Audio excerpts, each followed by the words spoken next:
Ahora vamos al 4.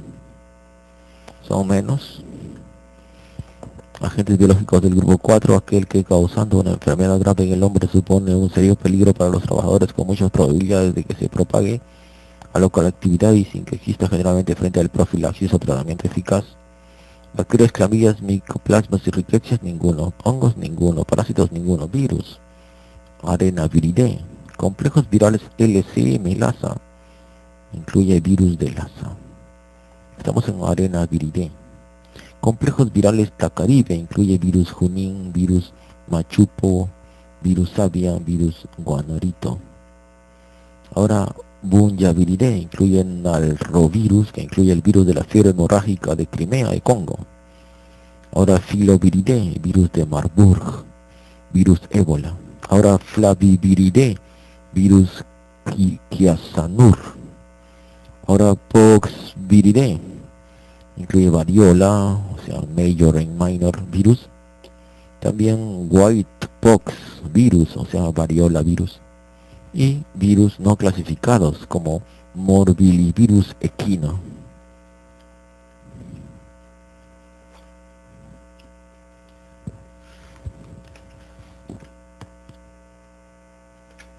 Estábamos en las definiciones de principios y clasificación de los agentes biológicos por grupos de riesgo. Ya hemos mencionado los grupos. Ahora las letras que hemos mencionado son: leyenda A, posibles efectos alérgicos. D, la lista de los trabajadores expuestos al agente debe conservarse durante más de 10 años después de la exposición. T, producción de toxinas. B, vacuna eficaz no disponible. Asterisco, normalmente no infeccioso a través del aire. SPP, otras especies del género, además de las explícitamente indicadas, pueden constituir un riesgo para la salud. A, encefalitis vehiculada por la garrapata. B, el virus de la hepatitis D precisa de otra infección simultánea o secundaria a la provocada por el virus de la hepatitis B para ejercer su poder patógeno en los trabajadores. La vacuna contra el virus de la hepatitis B protegerá por lo tanto a los trabajadores no afectados por el virus de la hepatitis B contra el virus de la hepatitis D, delta. C, solo por lo que se refiere a los tipos A y B. D, recomendado para los trabajadores que impliquen un contacto directo con estos agentes. C, se pueden identificar dos virus bajo este epígrafe, un género Buffalopox virus y una variante de vaccina virus. F, variante de Cowpox. G, variante de vaccina. H, no existe actualmente ninguna prueba de enfermedad humana provocada por otro retrovirus de origen cínico. Como medida de precaución se recomienda un nivel 3 de contención para los trabajos que supongan una exposición a estos retrovirus. Y no hay pruebas concluyentes de infecciones humanas causadas por los agentes responsables de TSE en los animales. No obstante, para el trabajo en laboratorio se recomiendan medidas de contención para los agentes clasificados en el grupo de riesgo 3, asterisco, como medida de precaución, excepto para el trabajo en laboratorio relacionado con el agente identificado de la tembladera, Scrapie, de los ovinos, para el que es suficiente un nivel 2 de contención. 2.3 elementos que fundamentan la seguridad biológica. 2.31 técnicas de laboratorio. El elemento más importante para contener los riesgos biológicos es el seguimiento estricto de las prácticas y técnicas estándar microbiológicas. Como parte de estas prácticas está el desarrollo o adopción por parte de cada laboratorio de un manual de operaciones o manual de seguridad biológica en el que se identifican los riesgos que pueda sufrir el personal y que especifica los procedimientos que puedan minimizar estos riesgos. 2.32 equipo de seguridad o barreras primarias. Incluyen este aparato tanto dispositivos o aparatos que garantizan la seguridad, por ejemplo cabinas de seguridad biológica, como las prendas de protección personal, guantes, mascarillas, batas, calzado. 2.33 diseño y construcción de la instalación o barreras secundarias. La magnitud de las barreras secundarias dependerá del tipo de agente infeccioso que se manipule en el laboratorio. Dentro de ellas se incluye la separación de las zonas donde tienen acceso el público, la disponibilidad de sistemas de descontaminación, autoclaves, el filtrado del aire y de salida al exterior, el flujo de aire direccional, etc.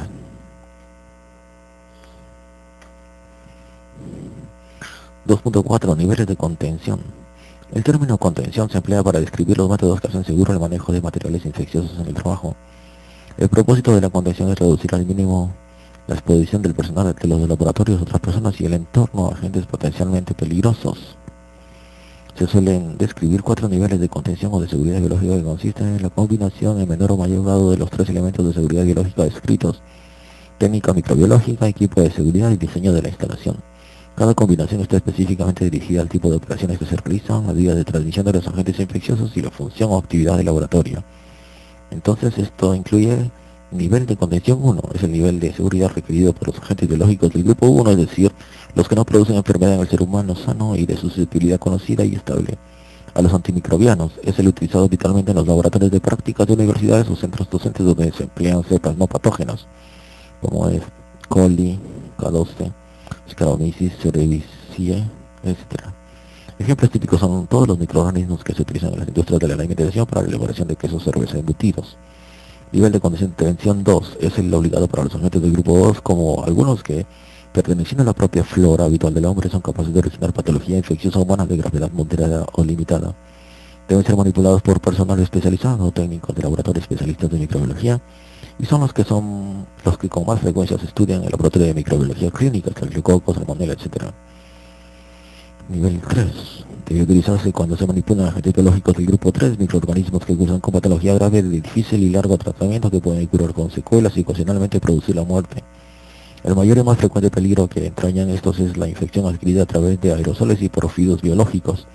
Por ello, las principales medidas a tomar en este caso son la correcta manipulación y la utilización de cabinas de seguridad. En los laboratorios de microbiología clínica, los ejemplos más típicos de este tipo de microorganismos son M. tuberculosis, Brucella, Coxiella burnetii, etc. Solo pueden ser procesados por personal calificado y en una zona con la infraestructura apropiada para el nivel de contención 3, es decir, con aire acondicionado independiente, sin recirculación de aire, con gradiente de presión, cabinas de bioseguridad, etc. Y nivel de contención 4, nivel requerido cuando se procesa con certeza o se sospecha un agente especialmente patógeno e infecto contagioso, exótico o no, que produce alta mortalidad y para el que no existe tratamiento y o es poco fiable. Normalmente estos microorganismos de dosis infectiva baja y alta contagiosidad. Este nivel también puede utilizarse para trabajar con animales de experimentación infectados por microorganismos del grupo 4. Ejemplos de este nivel son los arenavirus, como el que produce la fiebre de Lassa, el virus de Machupo, virus ébola. Además deben incluirse en este nivel la contención de los microorganismos propios del grupo 3, que adquieran propiedades patógenas que los elevan al grupo 4. Un ejemplo sería Mycobacterium bovis multiresistente, que puede causar fallecimiento por fracaso terapéutico. En general, la naturaleza infecciosa del material clínico es conocida y al laboratorio de microbiología suelen remitirse muestras muy diversas. Es responsabilidad del jefe del laboratorio del establecimiento de prácticas normalizadas, que de forma realista permitan su manipulación, excepto en casos excepcionales, por ejemplo, sospecha de fiebres hemorrágicas. El procesamiento inicial de los especímenes clínicos y las pruebas serológicas pueden realizarse de forma segura en el nivel 2, que es el nivel recomendado para trabajar con patógenos que se transmiten por vía sanguínea, como el virus de la hepatitis B y el VIH, a lo que habría de que añadir las precauciones universales que deben ser tomadas con todas las muestras de sangre y otros materiales potencialmente infecciosos. Los laboratorios que realicen trabajos que impliquen manipulación de agentes biológicos de los grupos 2, 3 o 4 con fines de investigación, desarrollo, enseñanza o diagnóstico, deberán establecer medidas de contención que se aplicarán según la naturaleza de las actividades, la evaluación del riesgo para los trabajadores y las características del agente biológico de que se trate. 3 normas generales de seguridad biológica en el laboratorio de microbiología clínica. La peligrosidad de un agente está directamente relacionada con el tipo de manipulación a la que es sometido. Por ello es básico conocer los agentes, sustancias y productos peligrosos que existen en el laboratorio, conocer las metodologías del trabajo del laboratorio, conocer el equipamiento del laboratorio, conocer las medidas a tomar en caso de emergencia, conocer las leyes relacionadas con la seguridad biológica, respetar y hacer cumplir todo lo anterior. Para que se produzca un accidente por agentes biológicos deben ocurrir básicamente 4 elementos: un huésped susceptible, un agente infeccioso, una concentración suficiente de este y una ruta de transmisión apropiada. De todos ellos, el que mejor se puede controlar en el laboratorio es la ruta de transmisión. Las rutas de transmisión más comunes en el laboratorio son la aérea y la inoculación directa, muy por encima de todas las demás, aunque la oral, la percutánea y el contacto directo con la piel o las mucosas también son. son posibles. Siendo imposible determinar la ciencia cierta si cualquier material biológico está contaminado con microorganismos del grupo 2 o 3, ciertas muestras, respiradores, etcétera, en las que sea posible que exista un microorganismo del grupo 3 deben manipularse rutinariamente en las cabinas de seguridad biológica, CSB.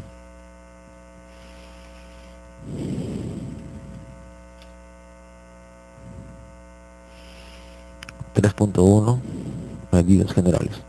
Son de obligado cumplimiento en cualquier área de laboratorio. Hay como 15. El acceso al laboratorio estará limitado al personal autorizado. No deben entrar en individuos familiares ni amigos. El personal del laboratorio debe implicarse en el cumplimiento de las normas de seguridad. Todas las áreas estarán debidamente marcadas con la señal de riesgo biológico y su nivel de contención. Las puertas y ventanas deben mantener cerradas para mantener la adecuada contención biológica. Todas las superficies de trabajo se limpiarán y desinfectarán diariamente y siempre que se produzca un derrame. Los residuos y muestras peligrosas que van a ser incinerados fuera del laboratorio deben ser transportados en contenedores cerrados, resistentes e impermeables, siguiendo las normas específicas para cada tipo de residuo. El laboratorio debe permanecer limpio y ordenado y no es aconsejable utilizar los pasillos como almacén. Siempre debe quedar un espacio libre no inferior a 120 milímetros para poder evacuar el laboratorio en caso de emergencia. El transporte de las muestras dentro o entre laboratorios se realizará de tal manera que en caso de caída no se produzcan salpicaduras. Lo recomendable es hacerlo en cajas herméticas o neveras transportables. Estas cajas o neveras deberán ser rígidas y resistentes a los golpes, contra materiales absorbentes en su interior y de fácil desinfección. Se etiquetarán o identificarán de forma oportuna y no podrán ser utilizadas para otros fines. Bajo ningún concepto se pueden transportar las muestras a mano. La ropa protectora fácilmente ajustable y confortable, así como guantes, gafas, etc. debe estar disponible en todo momento. La ropa protectora de las áreas con nivel de contención 3, cubrebatas, nunca debe ser usada fuera del área de trabajo y si se quita debe ser desechada automáticamente en una bolsa de material contaminado, jamás debe volver a ser usada. Todo el personal debe poner especial cuidado en evitar el contacto de la piel con materiales potencialmente infecciosos. Con este fin deben usarse guantes cuando se manipulen muestras o cultivos que contengan posibles patógenos. Los guantes siempre serán desechados antes de salir del área de trabajo. Jamás se saldrá de la misma con los guantes puestos, ni con ellos se cogerá el teléfono, se tocarán los volantes, etc. Tras quitarse los guantes se realizará un lavado de manos. Se usarán gafas protectoras y mascarillas faciales si existe riesgo de salpicaduras y o aerosoles. Se pondrá extremo cuidado en minimizar el riesgo de autoinoculación y de generación de aerosoles. Los derrames y accidentes deben ser informados inmediatamente al supervisor y al jefe de laboratorio y hacerse constar por escrito. Nadie podrá trabajar en el área de tuberculosis con una prueba de Mantoux negativa. Está rigurosamente prohibido pipetear con la boca, se realizará pipeteo automático con material adecuado y cada trabajador será instruido para manejarlo debidamente. En la zona de trabajo no debe colocarse material de escritorio ni libros, ya que el papel contaminado es de muy difícil esterilización. No deberán usarse lentes de contacto. 3.2 Higiene. El personal con el cabello largo debe llevarlo recogido. Comer, beber, fumar y aplicarse cosméticos está formalmente prohibido en el área de trabajo, de laboratorio, así como el almacenamiento de comida o bebida. El personal debe lavarse las manos frecuentemente durante las actividades diarias tras acabar la jornada laboral y siempre antes de abandonar el laboratorio o almorzar. Se usará un jabón antiséptico y el secado se realizará con papel. Las heridas y cortes en las manos, si se han producido en el laboratorio, serán comunicados al responsable de la sección correspondiente, así como al supervisor que los registrará haciendo constar todas las circunstancias. Las heridas y cortes deben ser convenientemente vendados y después es imprescindible ponerse guantes. 3.3 Objetos punzantes y cortantes. El uso de agujas hipodérmicas y jeringas debe ser limitado. Solo deben usarse las unidades ya montadas. Nunca se debe volver a poner la capucha a las agujas y estas no deben ser torcidas ni separadas de la jeringa. Las agujas y jeringas usadas, así como los bisturíes, deben ser desechados solo en contenedores especiales diseñados para este propósito. 4 Barreras primarias. Tal y como su nombre indica, las llamadas barreras primarias son la primera línea de defensa cuando se manipulan materiales biológicos que pueden contener agentes patógenos. El concepto de barrera primaria podría asimilarse a la imagen de una burbuja protectora que resulta del encerramiento del material considerado como foco de contaminación. El ejemplo más claro de contención primaria lo constituyen las cabinas de seguridad biológica. Cuando no es posible el aislamiento del foco de contaminación, la actuación va encaminada a la protección del trabajador mediante el empleo de prendas de protección personal. En la mayoría de las ocasiones se practica combinación de ambos tipos de medidas, tal como se puede el empleo de la cabina junto con guantes y mascarilla. Todo ello sin olvidar que la máxima contención del riesgo biológico solo se da cuando además se emplean las técnicas de trabajo correctas unidas a un diseño de laboratorio acorde con el nivel de riesgo.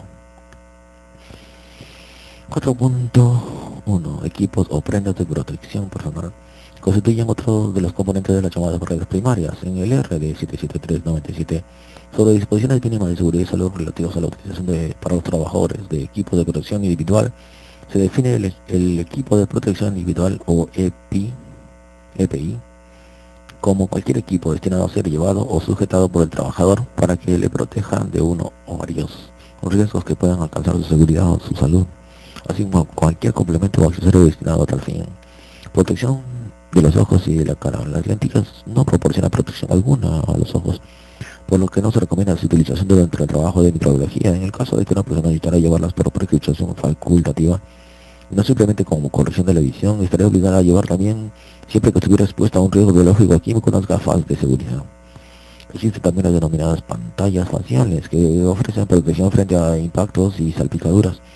Son elementos indispensables para protegerse frente a radiaciones, como es el caso de la luz ultravioleta. Protección de las manos y los brazos. Los guantes son quizás las prendas más empleadas, aunque no siempre se siguen correctamente las normas elementales de uso. A. Las manos han de lavarse obligatoriamente al quitarse los guantes. B. El uso de guantes debe quedarse restringido para las operaciones frente a la que es necesario protegerse de manera que sea invisible, por ejemplo, abrir puertas con los guantes puestos, manejar volantes, coger el teléfono. Cualquier tipo de guante no protege frente a cualquier producto químico, lo que significa que es preciso escoger el modelo según el riesgo que se está expuesto. Los guantes tienen un amplio uso en el laboratorio, pues además de contra riesgos biológicos y químicos, también se emplean como protección frente a riesgos físicos como el calor o el frío en determinadas manipulaciones.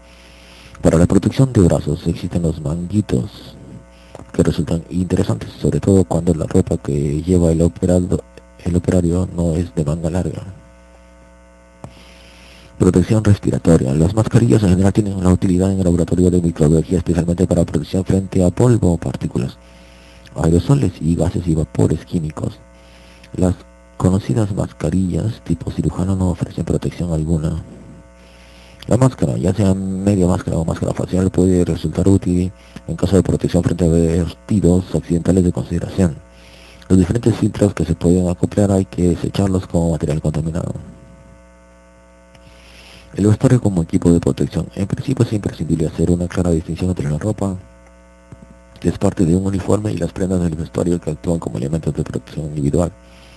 Además existen una serie de recomendaciones generales como son: A. No es aconsejable que el personal del laboratorio de microbiología que está en contacto con materiales contaminados emplee su ropa de calle. B. La ropa del laboratorio no debe ser nunca lavada fuera del hospital. C. El usuario debe llevar la prenda de manera que se beneficie de su utilización, pero que no resulte un elemento peligroso que arrastre contaminación fuera del laboratorio. D. El vestuario que sirve como protección personal no debe salir nunca del lugar de uso, a la biblioteca, a la cafetería, a la calle. C. En el ambiente de trabajo no se debe llevar ropa de calle que aumente la superficie corporal expuesta, como pantalones cortos o sandalias. Como parte del vestuario de protección se incluyen las batas, que se prefieren abrochadas a las espaldas y los puños elásticos, y los delantales. A veces también resultan útiles los cubre zapatos. Protección auditiva es la menos considerada en el ambiente de microbiología, siendo vital que el personal acepte como normal un nivel de ruido procedente de aparatos y determinadas operaciones por encima de los límites tolerables. Una reducción importante de estos niveles se consigue con un buen mantenimiento de los equipos. 4.2 Cabinas de seguridad biológica, CSB. Son cámaras de circulación forzada que, según sus especificaciones de diseño, proporcionan diferentes niveles de protección. Son fundamentales en un laboratorio de microbiología clínica y se clasifican según el nivel y tipo de protección. En principio es necesario distinguir entre las campanas de extracción de gases, las cabinas de flujo laminar y las cabinas de seguridad biológica. La campana de gases o vitrina extractora de gases es un recinto ventilado que captura los humos y vapores procedentes de la manipulación de los productos químicos en el laboratorio. Si bien constituye un equipo muy útil en la contención del riesgo químico, no ofrece protección alguna frente a riesgos biológicos.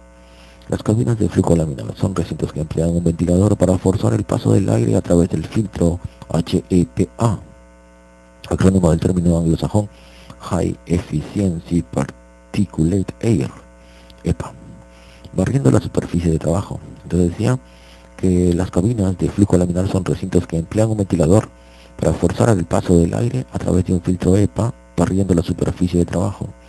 El flujo de aire puede ser vertical o horizontal. Estas cabinas ofrecen protección únicamente al material que se maneja en su interior, pero nunca al operador, por lo que no son recomendables para el trabajo en el laboratorio de microbiología clínica. Son sin embargo un instrumento de trabajo imprescindible en las denominadas zonas amplias.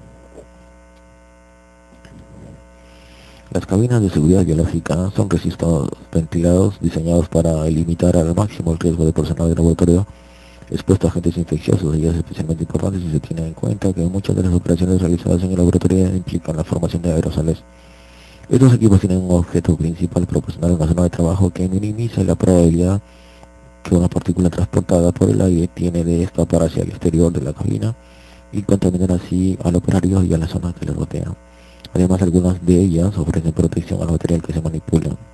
Cuando una CSB es utilizada por personal debidamente formado y consciente de las limitaciones de esta, se convierte en un equipo de contención muy efectivo para reducir el posible escape de contaminación biológica. Sin embargo, es conveniente tener muy en cuenta que una cabina no es nunca un sustituto de una técnica microbiológica adecuada.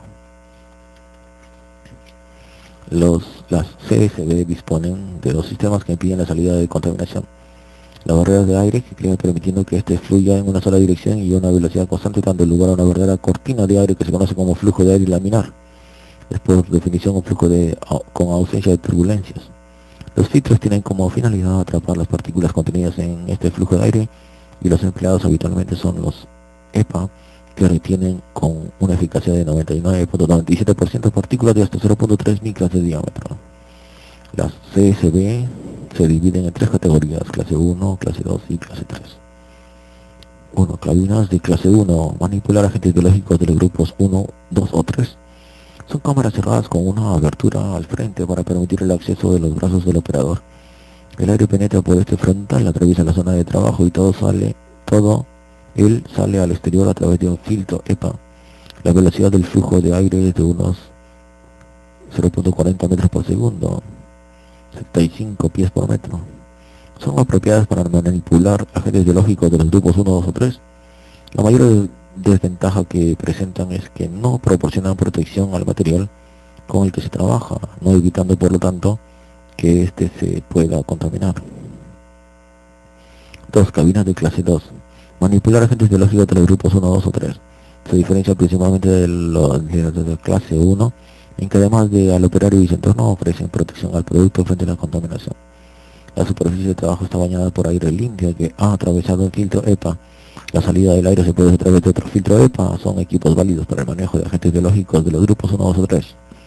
Las cabinas de clase 2, por sus características de construcción, flujo de aire y sistemas, son cabinas de clase 2 tipo A. Están diseñadas para que el aire extraído desemboque en el mismo laboratorio o fuera de este vía una conexión de tipo canopo. En este tipo de cabina, la velocidad del flujo de aire es de 0.40 a 0.50 metros por segundo, 65 a 100 pies por metro. Se recircula un 70% del aire. 2.2. Cabinas de clase 2 tipo B deben disponer de un conducto hermético de salida del aire, exclusivo para ellas, con un extractor y un sistema de alarma apropiado, que incluye cabinas de clase 2 tipo B1. La velocidad mínima del flujo de aire es de 0.50 metros por segundo, o sea 100 pies por metro, siendo la proporción de aire que recircula 30-50%. Son adecuadas para el trabajo con pequeñas cantidades de tóxicos y radionucleidos. Cabina de clase 2 tipo B2, idem a la clase 2 tipo B1, solo que la proporción de aire que se recircula es de 0%. Y cabinas de clase 2 tipo B3, la velocidad del flujo del aire es de 0.40 a 0.50 metros por segundo, 75 a 100 pm. Se recircula un 70% del aire. Cuando la clase 2 tipo B3 se conecta al exterior mediante conducto hermético, entonces se pueden emplear manipulaciones que impliquen muy pequeñas cantidades de productos tóxicos y radionucleidos. 3. Cabinas de clase 3, manejo de agentes de grupos 1, 2, 3 o 4. Constituyen el máximo nivel de seguridad. Son recintos herméticos de presión negativa y por ello su interior está completamente aislado del entorno. Se opera en ellas por medio de unos guantes con trampa para introducir el producto. El aire a través de un filtro EPA y se expulsa al exterior a través de dos filtros EPA. Se recomienda para el manejo de agentes de los grupos 1, 2, 3 o 4. Hasta el momento no existe ninguna legislación relativa a los requisitos que deben cumplir las cabinas de seguridad biológica. La práctica más habitual consiste en exigir a los proveedores correspondientes la declaración de conformidad bien con la norma británica BS3928 o con la estadounidense NSF 49. La redacción que está efectuando el comité de expertos seleccionado por la Unión Europea se basa principalmente en tres normas europeas que no difieren mucho entre sí: la citada norma británica más otras similares alemana y francesa. Instalación de la cabina: debe situarse lo más lejos posible de las rejillas de aire acondicionado, campanas, gases, puertas y zonas de mucho tráfico de personas que claramente interfieren en el flujo laminar. Las ventanas del laboratorio deben permanecer siempre cerradas. Debe existir al menos 0.3 metros entre la salida de aire de la cabina y el techo del laboratorio. Se instalará sobre una superficie sólida y nunca en un móvil. Es posible en un recinto cerrado o en una zona de acceso restringido. Usos de la CSB en el laboratorio de microbiología. 1. Control de aerosoles infecciosos. Generan en el procesamiento de muestras o cultivos como manipulación de microorganismos del grupo de riesgo 3, machacamiento de tejidos, descontaminación de muestras para cultivo de micobacterias, procedimiento de identificación de hongos, utilización del vórtex para mezclar muestras con microorganismos del grupo de riesgo 3, decantación de líquidos en muestras con microorganismos del grupo de riesgo 3. 2. Protección de muestras o materiales de la contaminación externa. Procesamiento de líquidos orgánicos estériles con microorganismos del grupo de riesgo 3. Cultivos celulares. Preparación de soluciones de medios y reactivos que deban ser estériles. Al iniciar el trabajo, poner en marcha la cabina durante 5 a 10 minutos a fin de purgar los filtros y lavar la zona protegida. Comprobar que el manómetro situado en la parte superior del frontal se estabiliza e indica la presión adecuada, varía con el modelo de cabina. Apagar la luz ultravioleta si estuviera encendida y encender la luz fluorescente. Limpiar la superficie de trabajo con un producto adecuado, por ejemplo alcohol etílico al 70%. Antes y después de haber trabajado en una cabina debería lavarse con cuidado manos y brazos, prestando especial atención a las uñas. Se aconseja emplear batas de manga larga con bocamangas ajustadas y guantes de látex. Esta práctica minimiza el desplazamiento de la flora bacteriana de la piel hacia el interior del área de trabajo, a la vez que protege las manos y brazos del operario de toda contaminación. En determinados casos, además, es recomendable el empleo de mascarilla. Durante la manipulación, todo material a utilizar y nada más se sitúa en la zona de trabajo antes de empezar. De esta forma se evita tener que estar continuamente metiendo y sacando material durante el tiempo de operación. Es aconsejable haber descontaminado el exterior del material que se ha introducido en la cabina. Este material se coloca con un orden lógico, de manera que el material contaminado se sitúa en un extremo de la superficie de trabajo y el no contaminado ocupa el extremo opuesto de la misma. Según el tipo de manipulación, el modelo de la cabina, la zona de máxima seguridad dentro de la superficie de trabajo varía. En general se recomienda trabajar unos 5 a 10 centímetros por encima de la superficie y alejado de los bordes de la misma. Especial atención se prestará a no obstruir las rejillas del aire con materiales o residuos. Una vez que el trabajo haya comenzado y sea imprescindible la introducción de nuevo material, se recomienda esperar 2 a 3 minutos antes de reiniciar la tarea. Así se permite la estabilización del flujo de aire. Es conveniente recordar que cuanto más material se introduzca en la cabina, la probabilidad de provocar turbulencias de aire se incrementa. Mantener al mínimo la actividad del laboratorio en el que se localiza la cabina en uso a fin de evitar corrientes de aire que perturben el flujo. El flujo laminar se ve fácilmente alterado por las corrientes de aire ambientales provenientes de puertas o ventanas abiertas, movimientos de personas, sistema de ventilación del laboratorio. Evitar los movimientos bruscos dentro de la cabina. El movimiento de los brazos y manos será lento para así impedir la formación de corrientes de aire que alteren el flujo laminar. Al igual que en el resto de laboratorios, no debe utilizarse el mechero Bose, en cuya llama crea turbulencias en el flujo y además puede dañar el filtro EPA. Si se produce un vertido accidental de material biológico, se recogerá inmediatamente descontaminando la superficie de trabajo y todo el material que en ese momento exista dentro de la cabina. No se utilizará nunca una cabina cuando esté sonando alguna de sus alarmas. Al finalizar el trabajo, limpiar el exterior de todo el material que se haya contaminado. Vaciar la cabina por completo de cualquier material. Limpiar y descontaminar con alcohol etílico al 70% o producto similar la superficie de trabajo. Dejar en marcha la cabina durante al menos 15 minutos. Conectar si fuera necesario la luz ultravioleta. Conviene saber que la luz ultravioleta tiene poco poder de penetración, por lo que su capacidad descontaminante es muy limitada. Limpieza y desinfección de la CSB.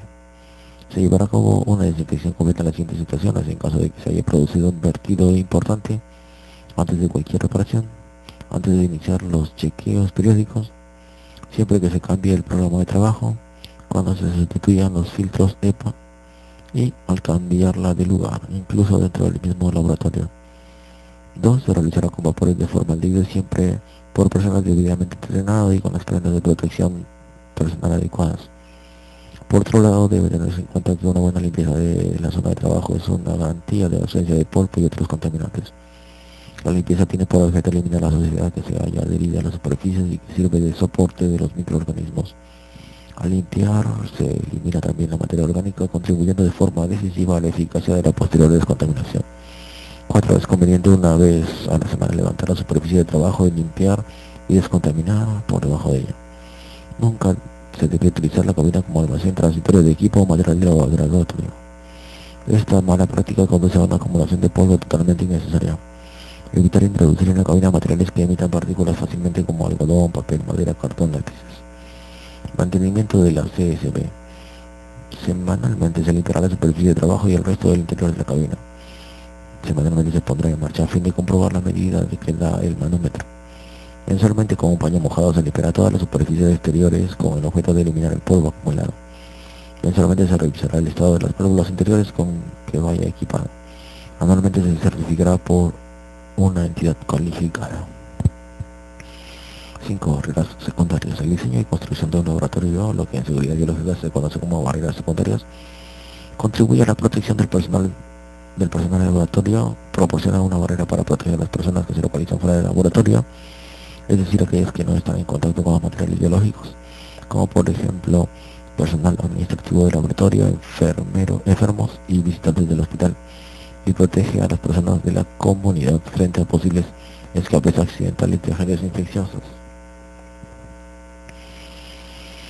Las exigencias de cada nivel de contención se han enumerado ya siguiendo al RD 66497, pasando ahora a comentar con más detalle algunas de ellas, junto con otras consideraciones que si bien no son obligatorias por ley, sí deberían ser tenidas en cuenta a la hora de evaluación del riesgo. 1. Localización. Es aconsejable que el laboratorio de microbiología clínica se localice fuera del tráfico del hospital y que no sea un lugar de paso para otras dependencias en las que no exista restricción para su acceso. Cafeterías, almacenes, bibliotecas, aparcamientos. 2. Acceso de personal. En general debe ser restringido a las personas formadas para el manejo de agentes infecciosos. Para un nivel 2 de contención es suficiente que la puerta del laboratorio pueda cerrarse con llave, mientras que para el nivel 3 la puerta debe ser doble, además de recomendarse un cambio de ropa. 3. Lavabo. Debe existir uno en el mismo laboratorio. Estará dotado de grifos que puedan accionarse sin utilizar las manos y situado preferiblemente cerca de la puerta de salida. 4. Lavaojos. Se recomienda que exista uno dentro del laboratorio como equipo de emergencia. 5. Superficies interiores. Los suelos, paredes y techos deben ser impermeables al agua y resistentes a diferentes productos químicos, de forma que permitan una limpieza a fondo y una posterior descontaminación. En el nivel 3 de contención, además, todas las penetraciones deben ir selladas. 6. Superficies de trabajo. Las mesas y bancos de trabajo deben ser resistentes al calor moderado, a disolventes orgánicos, ácidos y álcalis. 7. Señalización. Siempre que el trabajo esté en marcha, debe colocarse en la puerta del laboratorio la señal reglamentaria de peligro biológico. 8. Presión negativa. Se recomienda que el laboratorio se mantenga a una presión negativa con respecto al exterior del mismo, es decir, con respecto a los pastillos u otras zonas del edificio, de manera que exista un flujo de aire desde las zonas menos contaminadas hacia las de mayor riesgo de contaminación. Las puertas y ventanas del laboratorio deben permanecer cerradas si se quiere mantener esa presión negativa. No es aconsejable la recirculación de aire.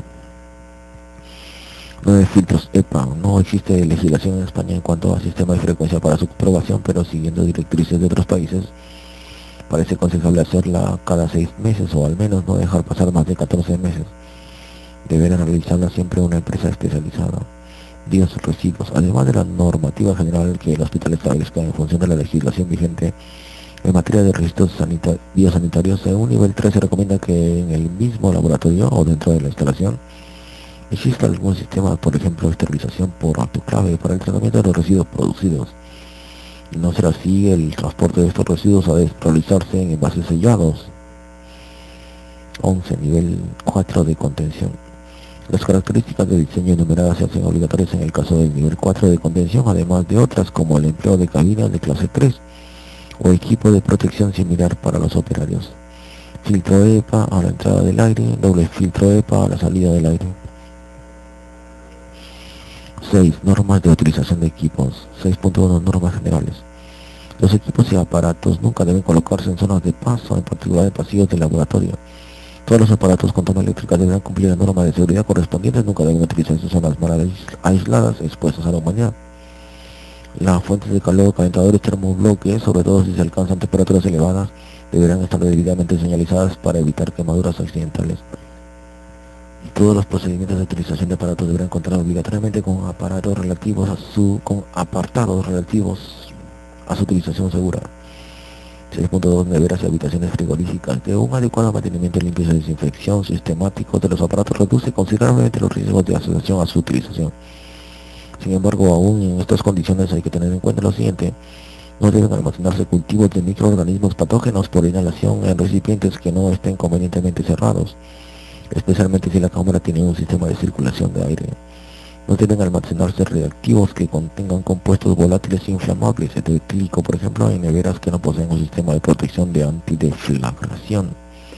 En los aparatos de tipo doméstico que se utilizan en el laboratorio debe anularse la lámpara de la luz. Congeladores. La congelación es un proceso que mantiene la viabilidad de muchos agentes infecciosos, de ahí un potencial riesgo, y siguientes recomendaciones tratan de identificar los ficheros, listos, etcétera, del contenido de lo almacenado y sus riesgos potenciales. El material potencialmente infeccioso debe colocarse en tubos, recipientes, etcétera, bien cerrados. No se llenará completamente para evitar que rebosen por efecto del aumento de volumen tras la congelación. Descongelar periódicamente, limpiar y desinfectar si fuera procedente. Utilizar guantes para manipular el contenido. Si la temperatura es baja, por ejemplo 70 grados centígrados o inferior, los guantes representan una protección adicional. 6.4. Estufas e incubadores. La limpieza y la desinfección periódica y sistemáticas son métodos recomendables para reducir los riesgos derivados de la contaminación accidental del personal del laboratorio. 6.5. Microondas. Los microondas cada vez son más populares en el laboratorio de microbiología y constituyen una nueva fuente de accidentes. Entre los más frecuentes, las explosiones cuando se usan para calentar medios con agar, ya que la diferencia de velocidad de calentamiento produce burbujas que pueden estallar. Las botellas o matraces deben tener el tapón aflojado, ya que si está cerrado estallan fácilmente. Estar siempre presente con la ropa y pantalla facial adecuadas y controlar la intensidad del aparato, que solo puede ser la máxima con agua y mínima si se usa con agar. Deberá existir una tabla bien visible de los tiempos en cada posición del potenciómetro y de las cantidades a emplear. Las microondas interfieren con los marcapasos, no deben ser colocados a una distancia inferior a 2 metros de las personas que sean portadoras de uno de estos dispositivos. Autoclaves. Los autoclaves deben poseer un manómetro y termostato, así como válvula de seguridad, sistema de desconexión rápido, y la purga del vapor ha de realizarse a un recipiente estanco y con agua, jamás directamente al exterior. No deben usarse si no se conocen perfectamente todos los mandos y su fundamento. Usar guantes especiales para protegerse del calor. No abrir jamás si el manómetro no está a 0 grados y la purga no ha sido abierta.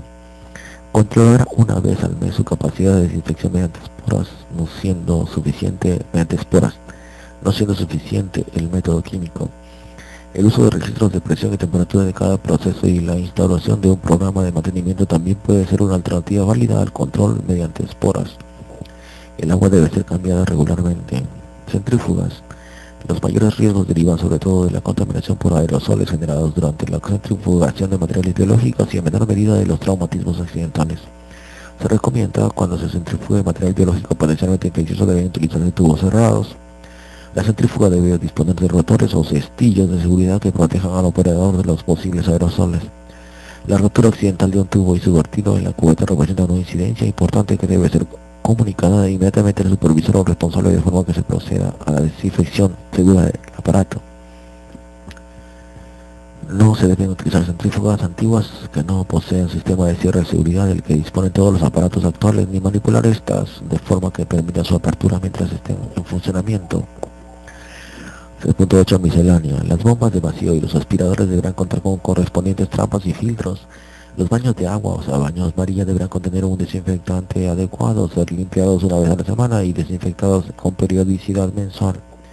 En la zona de trabajo no debe colocarse directamente material de escritorio ni libros, ya que el papel contaminado es de difícil esterilización o desinfección. 7 normas de protección frente a productos químicos. Los trabajadores del laboratorio de microbiología clínica están expuestos a una serie de riesgos como consecuencia de los presentes de agentes químicos en su labor diaria. Estos riesgos pueden afectar a su seguridad al producirse accidentes durante la manipulación, trasvase o almacenamiento de ciertos productos químicos. Una forma de identificar el riesgo de una sustancia o preparado químico en origen es la etiqueta, donde el fabricante o proveedor, de acuerdo con la legislación existente, debe identificar las sustancias peligrosas que lo componen e informar los riesgos, frases R, y los consejos de prudencia, frases S.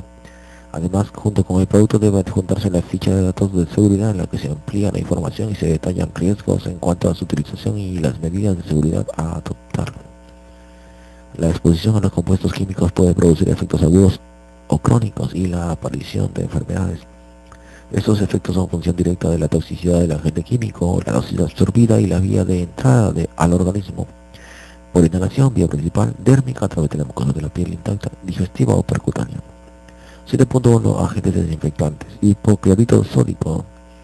Los desinfectantes que contienen hipoclorito sódico o lejía de uso doméstico son potentes agentes oxidantes que liberan C2 gas cloro, o sea, Cl2, gas cloro.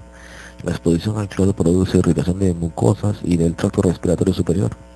El BLAS para el cloro es 1 ppm.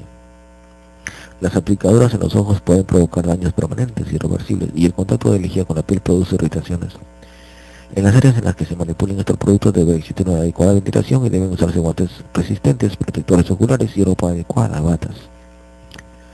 Yodo. La excesiva exposición a las soluciones que contienen yodo, BLAS 0,1 ppm, puede provocar irritación de la mucosa y ojos o dificultades respiratorias.